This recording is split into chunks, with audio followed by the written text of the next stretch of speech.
Segala batu yang ada di sini memang kami sekeluarga yang kerjakan. Kita mau mendaki bukit, trail agak licin dan hati-hatilah. Banyak juga terikan-terikan yang tidak ada di tempat lain tetapi di Trusmadi ini ada. Lokan nih, 1 ekor kita dapat jadi 3 ekor. 3 bulan akan datang kita tengok dia akan banyak. Bila saya buat idea mencari lokan untuk pelancong, saya tengok dia orang seronok.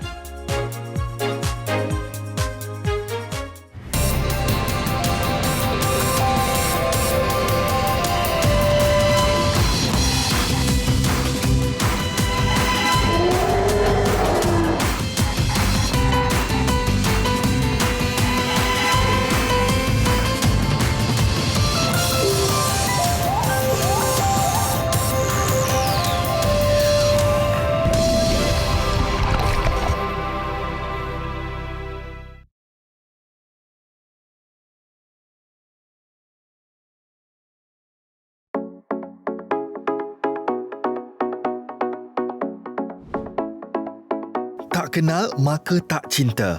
Ia menjanjikan ketenangan, keharmonian masyarakat dengan pelbagai etnik dan warisan budaya. Bersesuaian dengan gelaran negeri di bawah Bayu, Sabah menjanjikan pelbagai pengalaman menarik yang sukar ditemui di bahagian lain bumi bertuah Malaysia. Keindahan alam, kepelbagaian budaya, keunikan adat resam lebih 23 suku kaumnya menjadi identiti dan keistimewaan tersendiri, malah pemangkin daya tarikan utama di negeri berkeluasan hampir 74,000 km persegi ini. Menjadi nadi kepada 70% hutan hujan tropika negara, Sabah cukup dikenali dengan lokasi-lokasi pelancongan yang kaya dengan tarikan alam semula jadi. Pulau-pulau, pusat penjagaan hidupan liar juga kawasan taman negaranya menjanjikan keindahan hutan Borneo yang sangat memujakan. Bahkan terdapat tempat-tempat menarik dan popular di sini yang jarang dikenali dan tiada seumpamanya di Malaysia.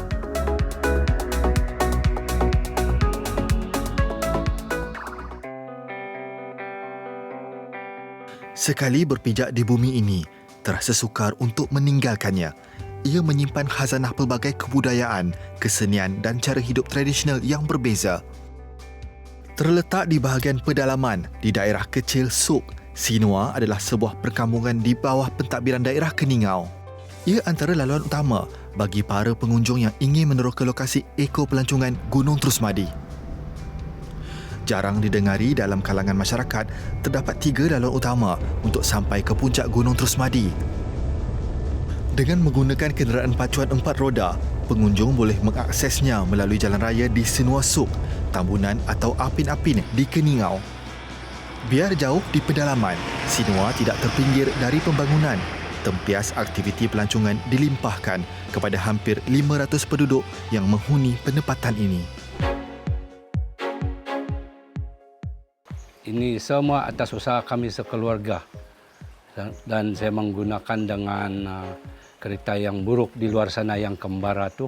Saya guna untuk angkat material.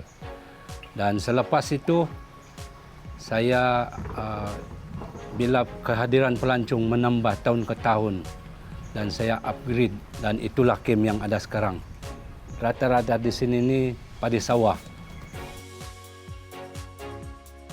Bagi yang gemar melestarikan alam sekitar, Sinua Trusmadi Tiny Scone Lodge bakal menjadi penginapan yang selesa untuk mereka yang bersederhana.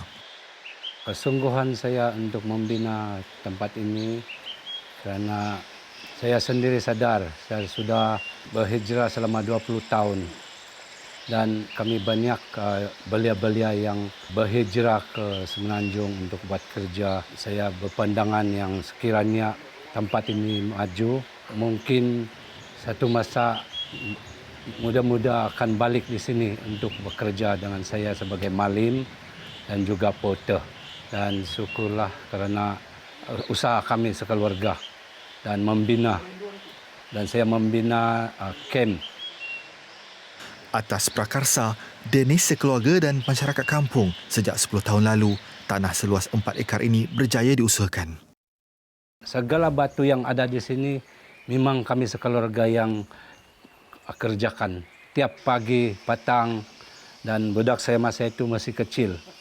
Nah, mungkin dia belum tahu bercakap, tapi saya sudah mengasut mereka yang beginilah kita terpaksa buat kerja yang keras untuk kesinambungan akan datang. Hasil jerih perih anak jati kelahiran Sinua sendiri, segala usaha dan kerja berat mereka mendapat perhatian daripada pihak kerajaan 3 bulan selepas ia dikunjungi. Dan saya tiap percaya yang saya dapat geran. Kerana bagi saya, itulah kali pertama dalam hidup saya yang saya dapat geran daripada kerajaan. Ini adalah inisiatif daripada kerajaan. Membantu kamu sebab dia nampak kamu sangat bersungguh-sungguh untuk buat pelancongan. Sebab masa itu memang kiri kanan padi sawah. Dengan pengalaman lebih 20 tahun menjadi pemandu pelancong di Sandakan, pada tahun 2011, Dennis dan keluarganya berjaya menyediakan 20 buah katil untuk pengunjung ke Terusmadi. Kawasan Pensiangan ini mempunyai banyak kawasan tarikan pelancong. Antara kawasan pelancong yang utama di kawasan Pensiangan adalah Gunung Terusmadi. Sebenarnya ramai yang belum kenal dengan Gunung Terusmadi. Gunung Terusmadi ini merupakan gunung yang kedua paling tinggi di Malaysia selepas Gunung Kinabalu. Dan Gunung Terusmadi ini sangat kaya dengan flora dan fauna dan spesies-spesies yang belum lagi di-explore oleh yang lain. Jadi antara tarikan di sana adalah macam ada jungle trekking, canopy walk, ada juga setiap tahun kita akan menganjurkan pertandingan bird watching untuk menangkap gambar-gambar burung-burung spesies yang agak unik. Bermula dari bawah, kini usaha mereka menampakkan benih kejayaan. Base camp ini antara 3 lokasi penginapan sebelum hasrat untuk ke puncak tercapai. Pakej 3 hari 2 malam atau 4 hari 3 malam disediakan untuk para pendaki yang berhajat ke Gunung Terusmadi. Ini adalah base camp pertama. Ya. Dan base camp kedua adalah lebih kurang 8 km daripada sini. Dan base camp itu juga waktu itu tidaklah secantik. Tapi bila saya fikir, sebab saya banyak keluarga, maka saya lantiklah sebagai salah satu keluarga saya untuk mengendali camp kedua. Sebab saya tidak mampu. Bila saya bersorangan, memang saya tidak boleh berjalan sampai sekarang. Tapi nasib ada keluarga yang sangat sporting dan begitu komitmen dengan saya. Dan saya terima kasih pada beliau. Beliau itu adalah saya punya abang ipar. Dan mereka lah yang bantu saya untuk membina camp kedua. Dan bentuk dia lebih kurang macam camp 1 lah. Ya, dia menampung boleh menampung dalam 36 orang. Kenapa saya buat begini? Karena saya ingin, terutama sekali orang-orang di bandar yang tidak pernah tinggal seperti ini, boleh menarik perhatian kepada mereka. Ya. Biasanya tempat ni pelancong mana yang suka ni? Biasanya yang saya punya pengalaman memang luar negara lebih suka. Bila saya bagi di Shelly, diorang nampak banyak ramai di sini dan dia mau cuba, mau tinggal. Dan selepas mereka tidur, mereka request yang saya akan tinggal di sini. Sebab saya tidak pernah tinggal, kata mereka lah. Jadi sampai hari inilah dan memang banyak seluruh dunia lah yang sudah tidur di tempat seperti ini yang terbuka. Ya, sebab dia punya suasana yang macam luar biasa berbanding di bilik. Sebab bertahun-tahun tinggal di bilik kan. Ya, jadi memang diorang suka pilih ini. Tsunami pandemik COVID-19 yang melanda seluruh dunia menghadkan aktiviti pelancong luar. Hari ini mereka didatangi pengunjung dari Keningau dan Kota Kinabalu. Katil ni macam mana, siapa yang buat ni? Bila saya buat pelancongan ini, saya tiada model. So yang saya punya model utama adalah orang kampung yang membantu. Terutama sekali dengan malim-malim, ambil seperti bambu dan kayu-kayu yang sudah ditabang. Semualah bambu dinding sekali. Memang itu satu semangat saya bagi mereka. Sebab bila kita adakan gotong royong seperti ini, kita juga akan mendapat inisiatif satu masa nanti bila kita sudah rancaklah dalam ikut pelancongan. Ini sangat kuat. Ini boleh tahan dalam 10 tahun. Dijahit sendiri. Iya, dia sejahit di keringau. Ya, dan memang serius tidak sakit pinggang. Ya. Diberikan bantal lah. Biasanya pelancong dia bawa bantal sendiri. Bag. Ya, dalam bag. Ya, ada yang main tiup. Ya, memang ini satu pilihan yang terbaik lah, terutama sekali kalau di hutan pun canvas dia pun sangat tahan. Di usia 54 tahun, anak jati Sinua dan bapa kepada 2 orang anak ini mampu berbakti kepada kampung sendiri. Dan berpaksikan kejayaan, nama Gunung Terusmadi berjaya diangkat ke persada dunia. Seperti mana yang saya tengok lepas saya check-in tadi, memang kelengkapan itu cukuplah. Cuma lampu di sini masih menggunakan genset ya, yang cuma dipasang dari jam 6 sampai jam 11. Ya, jadi harap pihak yang berwajib dapat membantu untuk mengatasi masalah ini. Dan kepada yang adventurous, saya cadangkan datang ke tempat ini. Dengan konsep mesra alam dan sewa mampu milik, 8 buah chalet diperbuat daripada buluh, kayu hutan dan seraya. Keseluruhan apa selikunga warat turu. Itu yang awi aran agiat isat bangunan satu bilik warat apa tekatil. Tanya juga bangunan di belakang ini, pondok di belakang, dan memangnya ini surau dengan arah kiblat apa semua yang ada. Dan dia sediakan ini oleh sebab dulu ada yang beragama Muslim datang dan tentulah ada tempat sembahyang. Jadi dia janji untuk buat dan sekarang ini memang ada surau dengan sejadah. Sebagaimana iltizam Dennis dan keluarga, begitu juga pengunjung yang berhajat ke destinasi seterusnya, Gunung Terusmadi.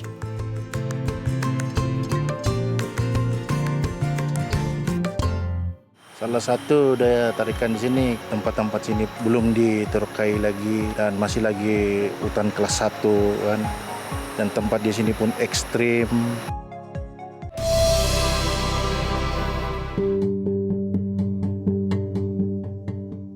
Simbiosis alam dan penciptanya. Berketinggian 2,642 meter, Gunung Terusmadi tersergam indah di Tambunan, Sabah. Ready ya? Right.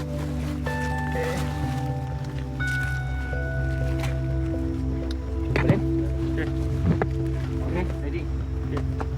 Baik, jom. Okey, selamat petang tuan-tuan. Sekarang kita menuju ke air terjun Lempivau. Dan untuk makluman kepada tuan-tuan dan puan-puan, trail ini daripada sini kita menyeberang ke jambatan, kita mendaki naik bukit, dan untuk menjaga keselamatan tuan-tuan, sebab baru sejak tadi hujan, memang trail agak licin dan hati-hatilah. Dan apa yang kita tidak boleh buat, ini undang-undang daripada Jabatan Hutan, iaitu satu, tidak boleh memetik tumbuh-tumbuhan di kawasan hutan simpan ataupun mengambil apa saja yang kita boleh nampak di sana. Mungkin tuan-tuan rasa sangat interesting dan tidak boleh mengambil. Macam binatang, kadang ada yang kami panggil, binatang ini sangat unik. Bila kita sentuh dia akan jadi bola. Yang kalau dalam bahasa dusun itu karbon. Begitu. Bila nampak itu, tolong jangan sentuh, biarkan dia berjalan. Dan kalau ada nampak bunga-bunga pun, okey, macam keladi, dilarang sama sekali. Okey tuan-tuan? Dan kalau kita sedia, kita boleh berjalan daripada sekarang. Terdapat 3 jalan masuk alternatif untuk pendakian ke Terusmadi, sama ada melalui laluan Kainggaran, Mastan dan Manan Trail di Sinua. Lanting Sosodopon. Dalam bahasa dusun bermaksud jambatan di waktu petang atau di waktu senja. Dan lokasi ini adalah permulaan bagi setiap pendaki ke Gunung Terusmadi. Kebiasaannya, pendakian sejauh 8 km ke base camp pertama dimulakan seawal jam 7 pagi. Ia dijangka memakan masa antara 6 hingga 7 jam.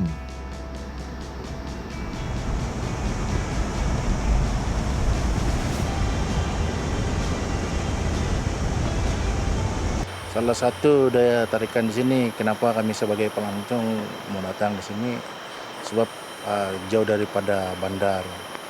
Dan dia punya tempat-tempat sini pun belum diterokai lagi dan masih lagi hutan kelas 1 kan. Dan tempat di sini pun ekstrim dan banyak yang boleh kita pelajari di sini. Contoh dia, kita boleh mendaki gunung Trusmadi.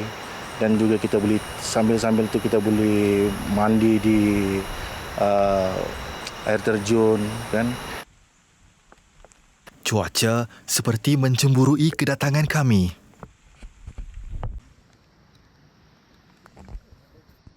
Ketika kami baru nak mendaki, cuaca mulai hujan dan pendakian dijangka lebih menyukarkan.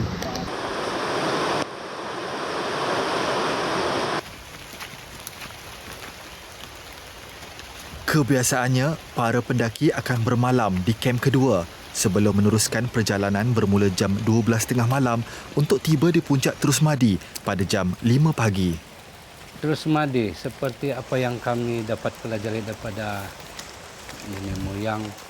Trus ini kalau translating dalam bahasa Melayu, jalan pintas, dan Madi itu adalah nama orang. Dan ada juga yang memanggil yang Trusmadi ini adalah penginterusan di Madi. Maksud dia tempat pemburuan. Berbanding 10 tahun lalu, dengan bantuan Jabatan Hutan dan Inisiatif Dennis sendiri, kini laluan yang digunakan lebih selamat. Kebanyakan flora di hutan Deep Trokap ini mempunyai nilai perubatan, antaranya Nepenthes macrophylla. Cik Dennis, sini pokok apa ni? Ini pokok, kalau dalam bahasa dusun kami panggil munulunu. Tapi dalam bahasa Melayu panggil jambu-jambu. Ya. Dan keistimewaan pokok ini iaitu ambil yang kering macam ini. Dan yang memang betul-betul kering, kita boleh marakkan untuk peniulu. Bila kita balik pada waktu malam, kalau tiada torchlight, inilah torchlight kami dulu-dulu. Tapi ambil bukan satu saja, mungkin ambil dalam beberapa 4 begitu. Yang panjang baru marakkan, baru kita jalan. Ya. Dan boleh meniulu 10-12 orang pun boleh. Nampak di belakang, memang kuat api dia. Adab berkunjung ke belantara, masyarakat dusun amat berpegang kepada adat dan pantang larang agar tidak mengganggu atau membunuh haiwan mahupun flora faunanya. Trusmadi ini dahulunya tidak dikenali, tetapi ada beberapa orang tua-tua dahulu jalan dari Tamunan ke Sinua ini mengikuti ini Trusmadi. Banyak legenda-legenda yang dulu-dulu menceritakan tentang Trusmadi ini. Banyak juga terikan-terikan yang tidak ada di tempat lain, tetapi di Trusmadi ini ada. Bila kita promosi begitu, banyak yang pelancong-pelancong luar negara, dalam negeri juga datang untuk meninjau, melihat apakah itu benar. Tapi memang benar bahwa di tempat-tempat terikan yang tidak ada di tempat lain itu ada di Trusmadi ini. Berusia ratusan juta tahun, hutan hujan tropika di Malaysia antara yang tertua di dunia. Saiz dan pokok-pokoknya menjadi daya tarikan pengunjung, terutamanya dari Eropah. Semua tenaga-tenaga kerja yang berpengalaman juga memang ada dan dibuka secara persendirian.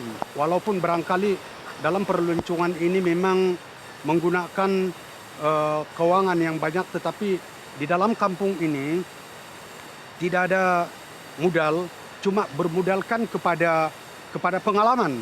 Jadi semua guide-guide yang ada di sini pun mempunyai kursus. Kuota juga dibagi kursus setanding dengan perundangan ini perlancongan. Bagi pengunjung yang tidak mendaki ke puncak, mereka dirancang untuk perkemahan, jungle trekking dan bird watching. Air ini adalah tempat burung mandi. Dan bila musim kemarau, saya suka mengambil gambar, selalu saya buat hide dan saya buat empangan sikit dan saya kasih clear di kawasan ini. Bermacam spesies, kadang ada sampai 10 jenis. Dan saya percaya karena mungkin dalam dia punya habitat, karena hutan ini masih lagi dipanggil virgin dan ini dipanggil lowland deep to cup forest. Dan di bawah ini sebenarnya memang besar-besar kuku dia dan tinggi-tinggi. Dan bila kita mendaki gunung, makin tinggi makin rendah pokok kayu dia. Dan ini dipanggil highland forest. Dia ada 3 level.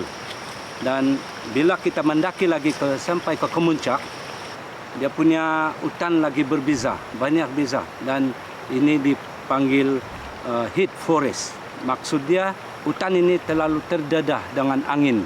Itulah dia punya pokok-pokok pun dia berpusing macam bonsai disebabkan angin. Sebab di atas gunung sana ada masa-masa dia kuat angin, terutama sekali dalam musim bulan 2 dan bulan 8 kadang-kadang, tapi bukan sepanjang, ada musim dia. Menjadi asas nilai jati diri anak-anak muda tempatan, porter dan malim gunung dibayar RM400 sehari dengan 25 kg jumlah maksima barangan yang dibawa. Kebanyakan pelancong yang suka tentang Terus Madi ini, terutama sekali luar negara, iaitu dia punya keunikan flora dan fauna dia, iaitu piceplan yang memang bermacam-macam. Kalau saya tidak silap, kami ada lebih 10 spesies piceplan yang ada di Terus Madi ini. Dan yang paling menarik, yang hanya terdapat di Terus Madi ialah itu Terus Madiensis. Sebab di mana-mana gunung di Sabah, hanya di Terus Madi saja yang boleh jumpa spesies seperti ini. Yang lain-lain spesies seperti luyai, macrophylla dan banyak lagi lah yang spesies piceplan yang ada di sana. Orchid semua. Angkat tu. Angkat. Twist dengan batang. Bilang mati itu ada. Kami dimaksudkan agar tidak membunuh haiwan atau sanggil ini. Jadi saya lepaskan hakikatnya ke sini dulu. Setiap unggas, serangga dan hidupan di sini juga penyumbang kepada biodiversitinya. Saya galakkanlah semua siapa-siapa yang ingin melancong di dalam Sabah boleh mencuba di Sinua Terus Madi ini kan. Kerana apa? Banyak trek-trek yang baru. Kami ni sebagai melancong ni suka tumbuhan-tumbuhan hijau dan juga orang cakap dapat menenangkan kita punya fikiran di dalam hutan ni kan. Tengok sampai sekarang ini sudah jam berapa pun kami masih juga di dalam hutan dan meneruskan perjalanan untuk aktiviti seterusnya. Selepas 1 jam melalui kawasan curam dan berbukit sejauh 600 meter, kami tiba di destinasi eko pelancongan yang dituju pada jam 5 petang.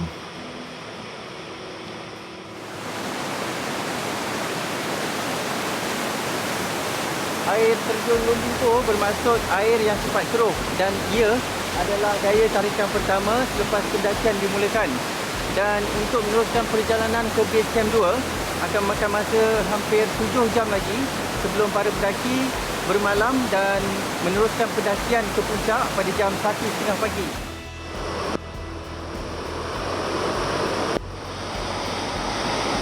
Di puncak, para pendaki turut disajikan dengan pemandangan Gunung Kinabalu di seberang.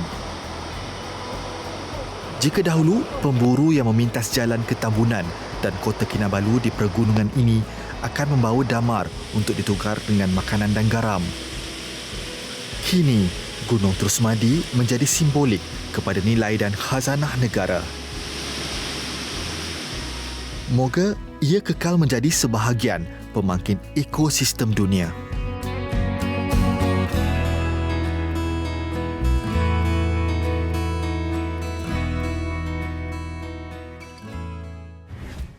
Lokan ni, 1 ekor, kita rapat jadi 3 ekor. 3 bulan akan datang, kita tengok dia akan banyak. Bila saya buat idea mencari lokan untuk pelancong, saya tengok dia orang seronok.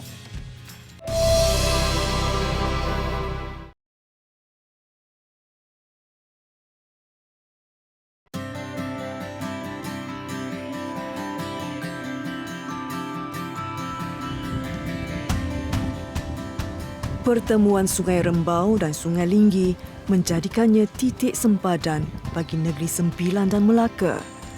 Ditambah dengan keunikan dua jenis air, tawar dan masin, menjadikan kawasan air payau ini kaya dengan hidupan daripada kedua-dua jenis air laut dan sungai. Pak Cik Zainal atau nama penuhnya Zainal Mat Ali menunggang motosikal sejauh kira-kira 2 km melalui kebun kelapa sawit menuju ke tapak Taman Lokan yang terletak di pinggir Sungai Linggi. Menetap di Kampung Solok Paya Lebar, Masjid Tanah Melaka, Pak Cik Zainal telah mengusahakan lokasi ini selama hampir 15 tahun. Dahulunya, Taman Lokan Pak Cik Zainal tidak pernah putus dikunjungi pelancong dari dalam dan luar negara. Namun penularan COVID-19 sejak tahun 2020 telah melumpuhkan aktiviti rekreasi di sini.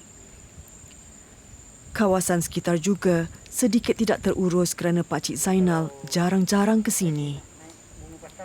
Tambahan pula dengan kudrat usia 68 tahun, tugas-tugas penyelenggaraan tidak dapat disempurnakan sebaik dahulu. Kolam kecil berlumpur ini merupakan lokasi penternakan lokan, sejenis haiwan bercekerang yang dibiakkan Pak Cik Zainal. Para pelancong yang hadir berpeluang mencari lokan di dalam lumpur dan menikmati lokan bakar.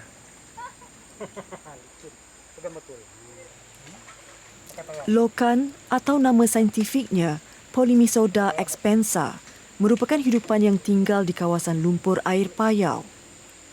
Kelihatan seolah-olah kepah, namun lokan bersaiz lebih besar dan kulitnya agak kasar berbanding kepah yang berasal dari laut dan berkulit licin. Mula-dulu saya seorang, memang kebanyakan saya buat seorang lah, bukan apa. Kita berniaga tak ada bermodal kan. Apa sebab macam berjalan kaki ke, lokan tu. Sedangkan kolam tu pun saya gali pakai tangan aja. Pakai skop macam tu lah. Dia lebih kurang dalam makan sebulan je lah. Untuk rekreasi orang mencari lokan. Lepas tu idea tu saya pun ambil di luar tauk situ. Bila tauk saya tengok dia membiak tu. Dia beranak, dia berkembang. Daripada sikit dia jadi banyak, pun tu tambah lagi. Lepas tu pelancong datang pula. Saya tengok bila saya buat idea mencari lokan kan, mengecah lokan untuk pelancong, saya tengok dia orang seronok. Dia untung dia ni pun tak payah bagi makan. Kalau macam ni kita tak ambil dalam 3 bulan dia besar. Macam yang kecil tu tadi, macam tu 3 bulan dia akan besar macam tu. Dia akan membesar cepat. Dia tengok bergantung pada air lah.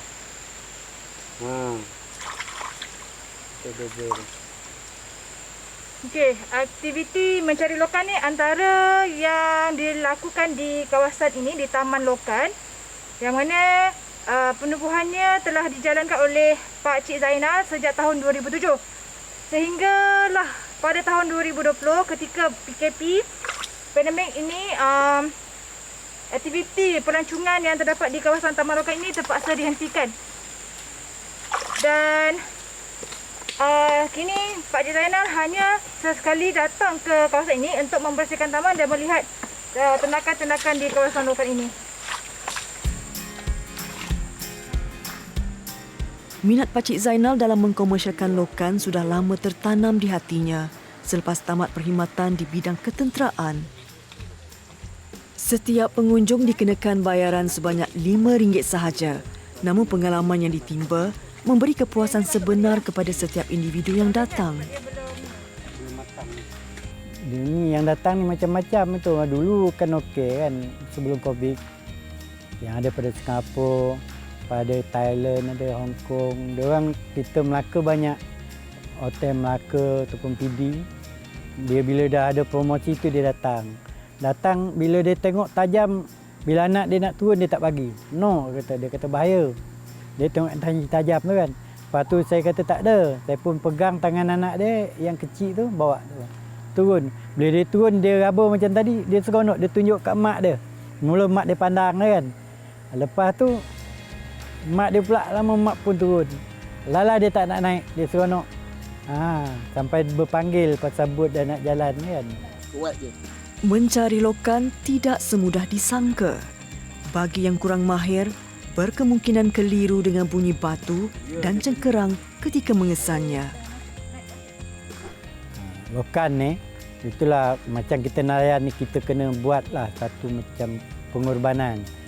Untuk jangka panjang dia, tu yang kita ambil yang besar. Yang kecil, kita tanamkan macam 1 ekor, kita rapat jadi 3 ekor. 3 ekor tu kita yang 3 bulan akan datang, kita tengok dia akan banyak. Dia akan banyak.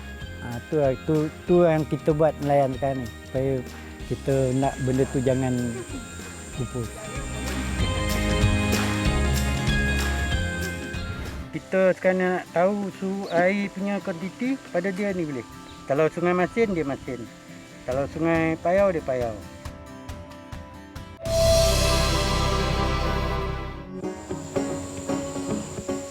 Dengan anggaran hampir 84 km panjang, Sungai Rembau Linggi masih segar diapit oleh kehijauan hutan paya bakau. 200 meter dari jeti nelayan Tebing Urut, Kampung Paya Lebar, Melaka, Taman Lokan Pakcik Zainal boleh dikunjungi menerusi jalan darat atau sungai. Namun bagi para pelancong, menyusuri keindahan sungai menaiki bot adalah pengalaman yang sangat bermakna. Potong dia ada klip ke kanan tu. Kiri, satu kanan.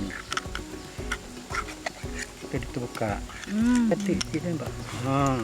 Sikit dia bersih, air dia boleh minum. Oh ni dia punya kuah jus sebab ni air sungai ya. Air dia ni kita sekarang nak tahu air punya kuantiti pada dia ni boleh. Kalau sungai masin, dia masin. Kalau sungai payau, dia payau. Nak tengok lokan ni sihat, macam ni. Kalau dia tak sihat, dia ni keruh kan, lumpur. Tu yang tadi dia sembuh tu, dia membersihkan dalam. Saya kalau sungai, kalau dahaga, macam ni lah. Belah ni kan minum. Kalau nak minum air sungai, masin banyak kan. Ni? Boleh, sikit kata. Masin kan. Taruh air. Taruh satu-satu. Pakai ni lah. Pakai tangan tu boleh. Lokan yang dikutip tadi dibakar dengan saiz api sederhana selama beberapa minit sehingga air lokan menjadi kering. Kalau pakai kayu orang, rugi, kayu orang mahal. Memiliki isi berwarna putih keperangan, lokan mendapat sumber makanan dengan menyaring zat di dalam air.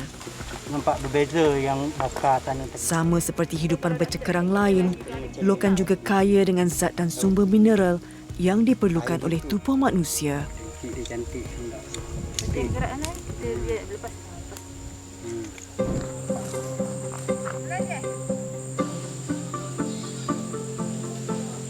Pada tahun 2007, bapa kepada 3 cahaya mata ini hanya membiakkan 20 ekor lokan sebelum populasinya bertambah kepada ribuan ekor.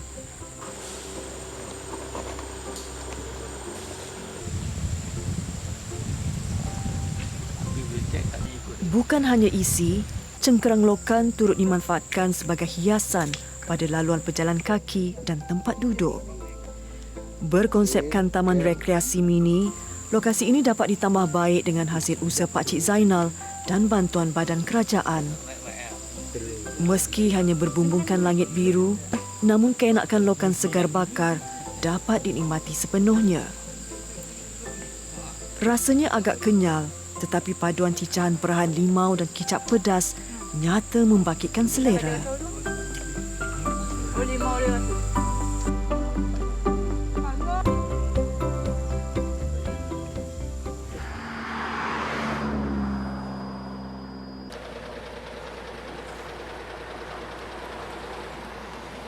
Selain dibakar, lokan juga boleh dimasak dengan pelbagai cara mengikut cita rasa, antaranya rendang lokan. Berniaga kedai makan sejak tahun 2015, Syarifah Aini Husin tidak menafikan bahawa hidangan lokan sering memenuhi selera para pengunjung kedainya. Sesekali Pakcik Zainal juga ke sini untuk membeli lauk pauk. Rasa enak dan lazat turut mengundang pengunjung dari luar daerah dan negeri untuk menikmati menu istimewa lokan. Kadang akak buat seminggu sekali kalau ada pembekal-pembekal sebab benda ni pun nak cari bukan senang. dia tengok air juga. Kalau musim banjir, dia orang tak dapat cari akses ke sungai.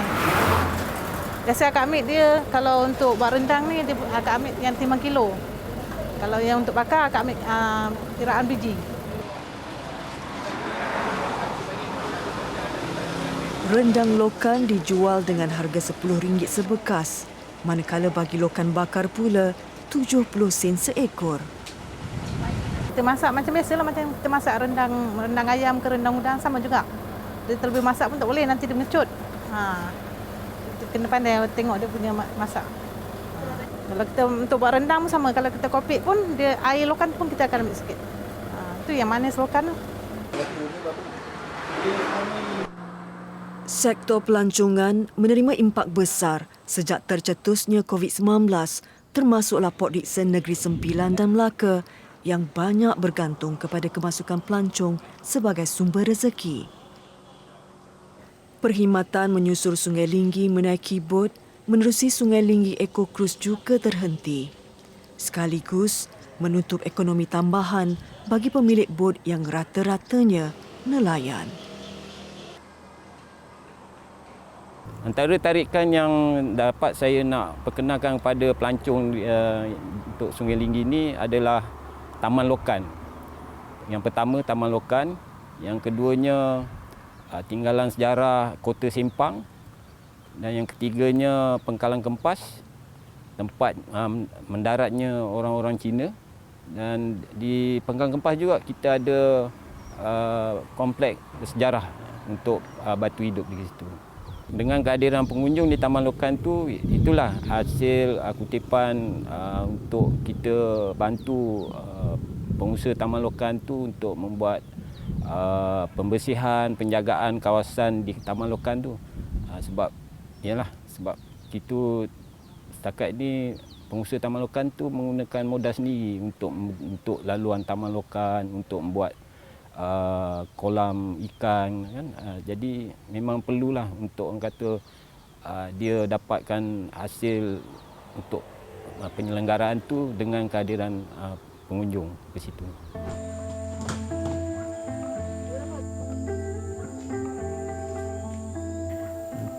Itulah sekarang ni masalah PKP ni, yang COVID ni yang dikatakan terkesan. Termasuklah saya pun memang terkesanlah. Itu kebanyakan bila tak ada income daripada ni, saya terpaksa gunakan duit sendiri. Tu kadang-kadang kan habis bulan kan habis pencen. Bila dapat pencen, saya beli pasir semen, saya buat sikit. Itulah kalau boleh selepas ni minta COVID ni hilang, kita akan pulih sedia kala balik. Sama-sama lah kita dapat masa yang hidup orang kata selesa balik macam dulu-dulu lah.